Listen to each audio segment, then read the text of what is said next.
This movie is the proof that motorsports is going through a big revolution right now, and the name of this revolution is sim racing. In this review, you're gonna see why Gran Turismo movie is a great thing for us and for our sport, and why you should not only watch it by yourself, but also take your friends and family with you. Racing games and racing simulators are growing exponentially recently, and they're starting to have a big impact in real-life motorsports. Gran Turismo was one of the first racing games intended to simulate the driving dynamics of real racing cars, and is now the best-selling video game franchise under the PlayStation brand, with over 90 million copies sold. Although it's not the most realistic game available nowadays, it's still one of the most popular titles, serving as an introduction to sim racing for millions of drivers, including myself, a gamer who started in Gran Turismo 1, then moved on to more realistic simulators like Assetto Corsa and iracing, and finally moving on to racing in real life. Currently, I'm a full-time professional racing coach, both in real life and in simulators, and I don't really know if that would have happened if I didn't play Gran Turismo when I was a kid. So this movie review is definitely going to be a bit biased, since Gran Turismo is a big part of my story, and talking about it always makes me feel emotional.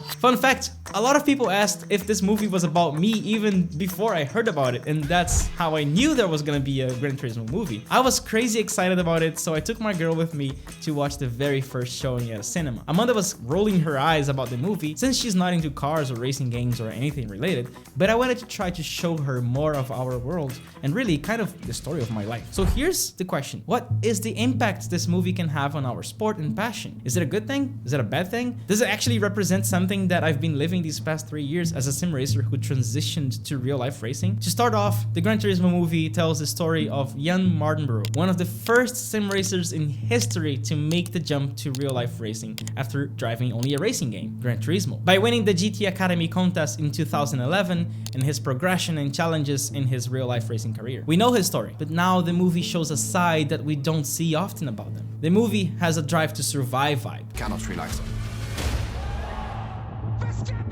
It's dramatic, all the scenes are intense, and all the traits of the characters are exaggerated. And I like that. I think it's a way to make sure that a wide audience gets the emotions involved in racing. If it wasn't like that, the movie would be way too neaty, appealing only to whoever is already involved with racing like us. But deep down, what we really want is to show the movie to our friends and family, so they understand a bit more why we're so crazy about racing. One of the big talking points about the movie is the way real life drivers, teams, coaches, engineers say that infamous phrase when a sim racer arrives at the racetrack. You know, there's no reset button, right? And that actually hurt my soul, because I have experienced exactly the same thing when I transitioned to real life. I've heard these things, especially from the older generation of drivers who think we're stupid, or that we don't have a brain and we don't understand the risks and consequences of racing in real life. Yes, it's true, you can reset the simulator anytime you want when you're practicing alone, but it's obvious that we'll totally shift that mentality when racing in real life. In a way, I actually believe some racers are even safer than real life drivers, since we spend so much time making mistakes and overdriving the car, in a way that we actually develop a pretty good set of skills to prevent the mistakes in the first place. There are many instances in my real life driving experience where I actually saved the car from spinning or crashing due to the muscular memory that I developed while doing sim racing. Also, when we're racing in high-level sim racing competitions, we know there are consequences and that we need to finish the race without doing anything stupid or getting ourselves penalized by the organization. So when it matters and when we really need to be consistent, safe, respectful, precise, good sim racers will do it. And there's even one more thing. We don't have money. Sim racers don't have money. So when we get into an expensive race car, we're gonna think about that. We're gonna know that if we crash, we might have to pay $50,000 that we don't have. And this kind of thought might not be that present in rich real-life drivers who don't care too much about it. As a matter of fact, when I transitioned to real life, I was actually too careful because of that. I was afraid of making a mistake, and I had to develop my driving aggressiveness over time to match the real driver's aggressiveness. And I did that in a controlled, strategic way without ever crashing in real life. Okay. Let's talk about the racing scenes. I'm not gonna lie, it's a bit cringy, but this is only for us racers who really understand racing to a higher level. The overtaking maneuvers, some of the racing lines, the drivers kind of deciding to suddenly accelerate more on the middle of the straight and gaining more speed as if they were actually not accelerating 100% already. Or the driver turning right completely on the sim while actually in the gaming footage the car is just going straight. Yeah, that's kind of weird and it really hurts to watch if you're looking for a proper realistic representation. I mean, they show a bunch of footage at Hungaroring, a different track, during a 24-hour of Le Mans race. They even painted the curbs at the Hungaroring track to make it look like Le Mans. Okay, they probably had a big reason to do that, but it kind of killed a little bit for us racers. But again, being ultra realistic in the racing bits was probably never the main purpose of the movie. It was to show the story as a whole, the people and the emotion involved, and all the challenges around racing. I know a lot of racers and sim racers might not like the realism or lack of some of the actual racing scenes, but remember that the goal is not to be ultra realistic. It's to show the drama and passion involved in the sport that non-racing people never got to experience. It's that first step to ignite some interest into racing for millions of people who would otherwise not care about racing at all. Just like Drive to Survive,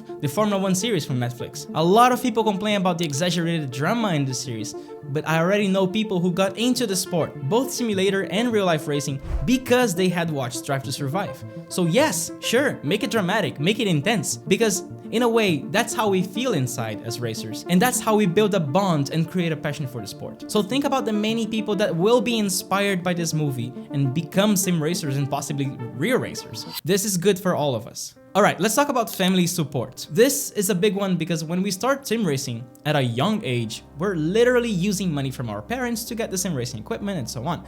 We experience a lack of support from our family because it looks like we're playing a video game, which we kind of are. This movie does a good job of showing that by exposing the genuine preoccupation by Yen's parents about his future. And I have many memories of my parents telling me that I was spending way too much time playing, that was not gonna be good for me. So it's definitely relatable. So I guess that's the best opportunity for you, young sim racer, to take your parents to the movies and show Gran Turismo to them. It might help a bit, but make sure you're getting good grades too. Another big part of the movie, and let me tell you that they really nailed it in this one, is the physical preparation required in real life racing. I can say that it's pretty common for us gamers to not work out or to not have a very physically active life whatsoever. But real life racing is incredibly demanding and fitness becomes a determining factor to success. Real race cars are hot, the G-forces can be as high as what astronauts feel during liftoff.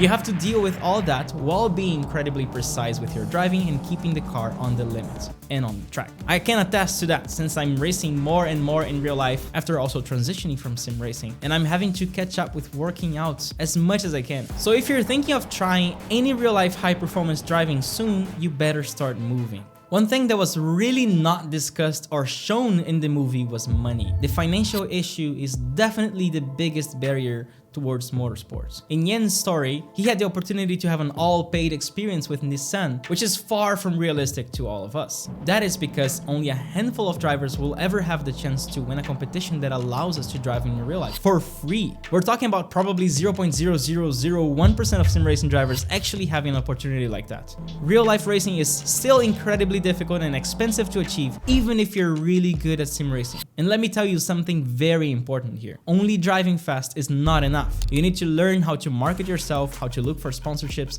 how to be a likable person, and most likely spend a lot of your own money on grassroots racing to get started and learn many real-life racing skills that can only be learned in real life. I'm one of the few lucky sim racers that got to drive in real life. If you want to learn how I did it, how I'm doing so far, and tips for you to speed up your process to real-life racing, subscribe to this channel because my next video is gonna answer these questions. Okay, so what's the deal with this movie? What do I think about it as a sim racer and professional racing coach? And what does my girlfriend, someone who doesn't care at all about racing, think of it?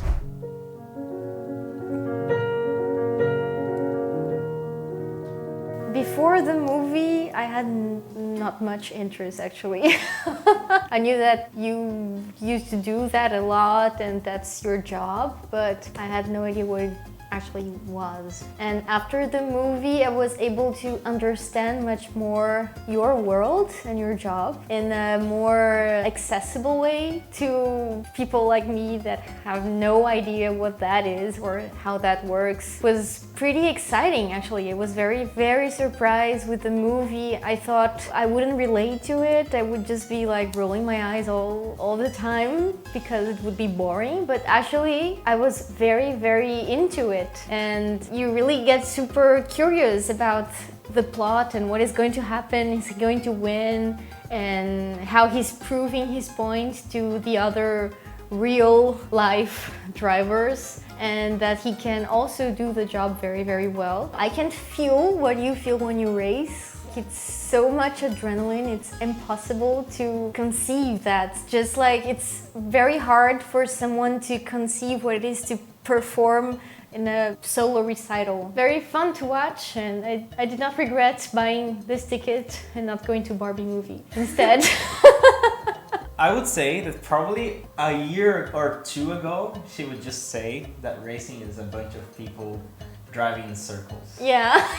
Yes. This is a big change right now. It's true. I really get the hype now. And here are my 6 main thoughts on the movie. The racing scenes were really not that interesting in terms of realism and technicality, so I had to swallow that while watching the movie, especially because I was curious about how they would portray that. The movie serves as food for thought to the people who actually believed transitioning from sim racing to real life was impossible. It serves as an introduction to the sport as a whole, just like Drive to Survive, making it more popular and attracting a wider audience. It serves as a wake-up call to the generation that still believes sim racing is negligible or does not help drivers become better or even start their own career, or that sim racers are more dangerous and reckless than other real-life drivers. It's good for the sport, it's good for us sim racers who need the validation while chasing these dreams, and improves our image to the real-life racing community. And the most important thing I want to say, and this is me, not the movie, is that it's not like sim racing should be an alternative path to motorsports only, or a workaround to get into real life racing without spending a lot of money, but as an extra tool that allows drivers to develop their technique in a stupidly more cost beneficial manner. In the end, sim racing and real life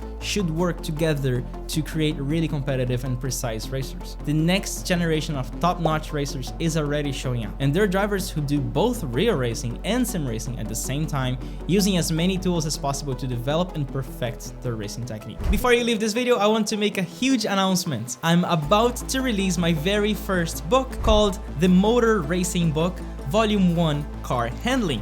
This is gonna be the most detailed racing technique book that you will read in your life. And as soon as it's released, you can be notified if you join this waiting list on my description. Also, if you want to improve your technique even more, make sure you watch this video.